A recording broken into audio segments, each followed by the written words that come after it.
দুনিয়াতে যত অদ্ভুত অদ্ভুত প্রশ্ন সব আপনি মুসা আলাহিস সাল্লামের মাথা থেকে পাবেন।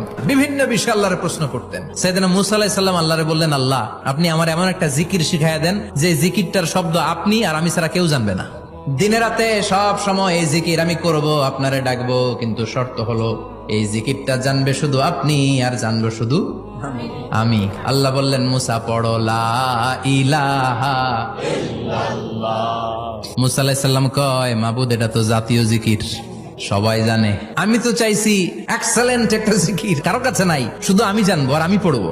আল্লাহ বললেন, মুসা এই লা ইলাহাকে যদি এক পাল্লায় রেখে দাও, তাম বিশ্ব, 7 আকাশ 7 জমিনটারে তুলে যদি তুমি আরেক পাল্লায় রেখে দাও, লা রাজাহাত কাফাতু লা ইলাহা ইল্লাল্লাহ, মুহূর্তের মধ্যে লা ইলাহার পাল্লা ভারী হয়ে যাবে।